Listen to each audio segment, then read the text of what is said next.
Hi friends, అందరికీ మా పాప కోసం, మా రియాన్షా పాప కోసం పిండి పడుతున్నాము. ఈరోజు ఒక గ్లాస్ పచ్చచేసలండి, ఒక గ్లాస్ బియ్యము, అర గ్లాస్ కందిపప్పు, తినే కందిపప్పు, అర గ్లాస్ ఎర్ర కందిపప్పు, అర గ్లాస్ పచ్చిశనగపప్పు అండి. ఈ మొత్తం బాగా కలిపి ఎండలో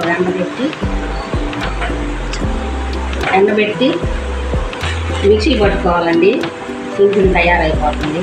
ఇవన్నీ మొత్తం కలిపి ఎండలో ఎండబెట్టాలండి. కలిపి మొత్తం బాగా ఎండలో ఎండబెట్టి ఎండిన తర్వాత మనం మిక్సీ పట్టుకుందాం. పిండి చాలా రోజులు బాగా నిల్వ ఉంటుంది. తిరిగి పట్టుకుందాం.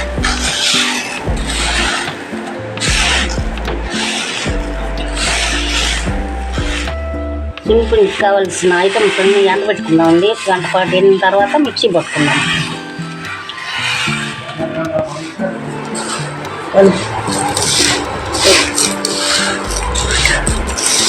ఎండలో బాగా ఎండినాయండి. ఇప్పుడు మిక్సీ పట్టుకుందాము. కొంచెం కొంచెం వేసి 2 సగాలుగా పట్టుకున్నామండి. మొత్తం పడితే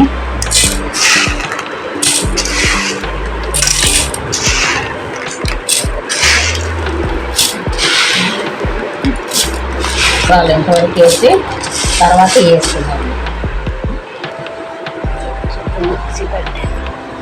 మిక్సీ పట్టి జల్లెలు పట్టుకుందామండి. చింపుని జల్లెలు వేసి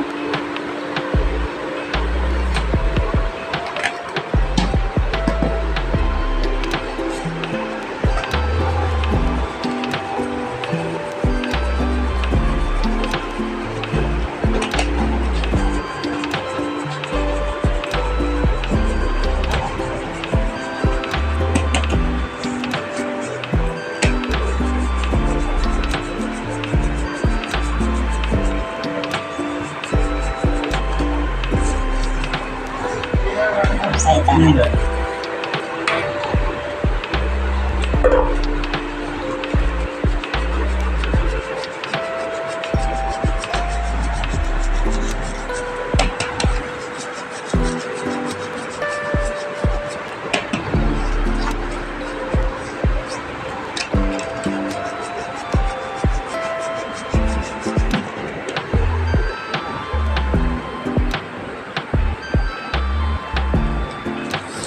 అయిపోయిందండి. మిక్సీ పట్టుకోవటం జల్లించుకున్నాము. పిండి బౌల్లోకి ఎత్తుకుంటున్నాము. దీంట్లో వేసుకొని ఫ్రిడ్జ్లోనైనా పెట్టుకోవచ్చు, బయట అయినా పెట్టుకోవచ్చు అండి. బయట పెట్టుకుంటే మనకి ఒక 1-2 నెలలు బాగుంటుంది. తర్వాత పాడైద్ది అనుకుంటే ఫ్రిడ్జ్లో పెట్టుకొని ఒక 5-6 నెలలు దాకా వాడుకోవచ్చు అండి. ఇది ఎవరైనా వాడుకోవచ్చు అండి. పెద్ద చిన్నపిల్లల కానీ పెద్దవాళ్ళ వరకు వాడుకోవచ్చు. చాలా బాగుంటుందండి ఇది. మగపిల్లలు కూడా వాడుకోవచ్చు. ఆడపిల్లలే కాదు, మగపిల్లలు కూడా వాడుకోవచ్చు అండి. చాలా బాగుంటుంది. మనకు షాప్లో కొనుక్కొచ్చుకున్న వాటికంటే ఇది ఇంకా చాలా బాగుంటుందండి. మనం తయారు చేసుకున్నాం కాబట్టి చాలా బాగుంటుంది. అందరూ వాడండి. మా ఛానల్కి లైక్ చేయండి, సబ్స్క్రైబ్ చేసుకోండి. మా ఛానల్లో జడలు అన్నీ పెడుతున్నామండి. కుకింగు ఇట్లాంటివి కూడా చాలా వస్తాయి. మా ఛానల్ని ఫాలో అవ్వండి, లైక్ చేయండి, సబ్స్క్రైబ్ చేసుకోండి. Thank you.